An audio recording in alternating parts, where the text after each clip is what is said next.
Hello, everyone, and welcome to the Biblioteca Riccardiana. We stand in one of the oldest libraries in the world.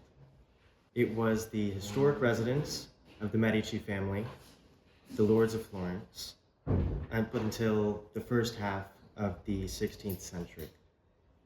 In 1539, Cosimo de' Medici, the future Grand Duke, had celebrated his wedding to Eleonora de Toledo here in this building. The following year, the couple left the palace to move to the Palazzo della Signoria. The Palazzo Medici remained in the possession of the family until March 28, 1659, when the Grand Duke, Ferdinando II de' Medici, sold it to Marquis Gabriello Riccardi for the grand sum of 40,000 scudi. That would be around $7 to $8 million today, but the collective historical and cultural value of the building is ultimately priceless. Here in this room, we see the exhibition hall. It was created in 1786 at the behest of Gabriello Riccardi, and the monumental spaces that housed the collections were expanded, adding the exhibition hall and also the management hall. The fresco in the exhibition hall is credited to Giuseppe and Tommaso Nassini, painters from Castel del Piano on Mount Amiata. In 1691, they made this depiction of Hercules at the crossroads on the large vault on the ceiling. It depicts the choice that the hero Hercules must make between the easy way to pleasure and the hard one towards virtue. An oval frame encloses the complex narrative, which is rich in symbolic figures. The fresco demonstrates the interventions of several hands working on the piece, all of which performed their task successfully, but still we see some discrepancies in the representation of Hercules and a somewhat lack of proportion, which might be credited to the changing request from the Riccardi family. The end result is very similar to an ancient statue of Mars, which is housed in the palace's courtyard. It originally had the traditional face of the god, but it might have been represented by Cosimo Riccardi to pursue a somewhat celebratory intent of this figure. The four medallions at each of the corners add to the elegant and architectural frame, and they allude to Hercules' heroic deeds and his 12 labors. More precisely, they refer to the golden apples of Hesperides, the fight against Antaeus, the Nemean lion, and also an episode that can be identified with the Lunarian Hydra. The Riccardi family also owned 4 low reliefs, which were originally part of the collection in Valfonda before being transferred to this new space. We now stand in the management hall, which serves the dual purpose of having more space for the library's collection and also as a beautiful office for the director of the Riccardiana.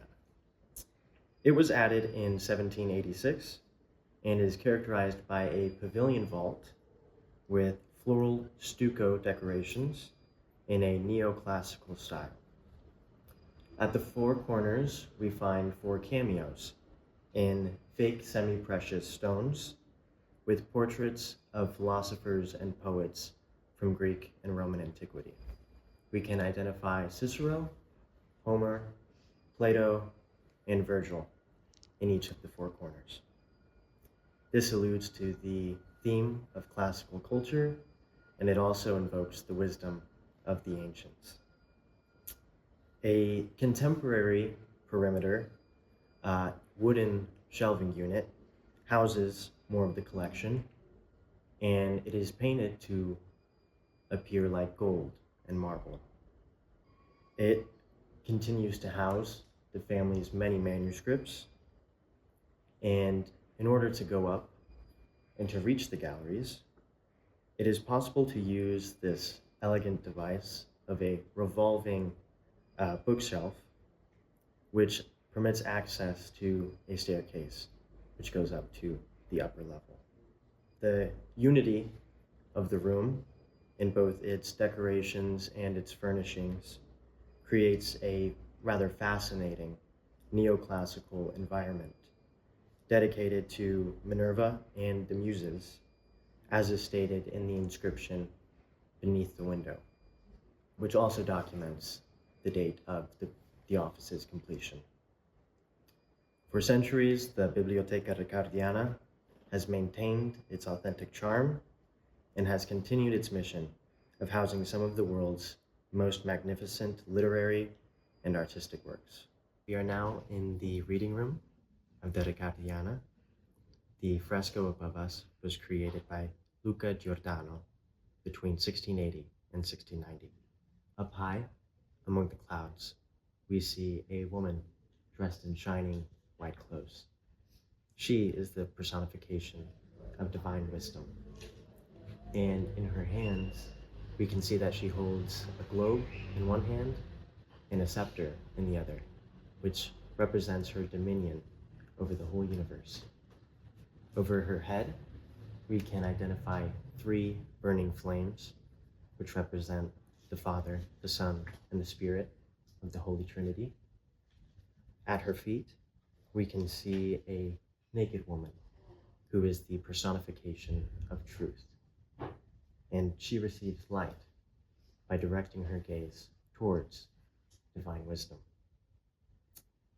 The armored man, the young man at the bottom, represents the human intellect once it has been liberated from the shackles of ignorance, which are also represented here through the loose bonds of rope which he is removing from his body.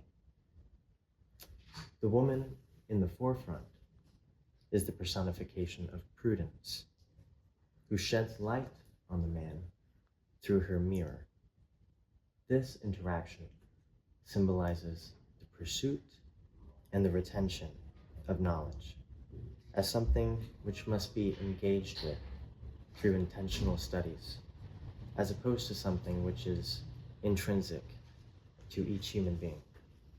Another personification, taking the form of theology, acts as a medium between humanity and the divine, with one hand reaching out towards the man and the other pointing up towards divine wisdom.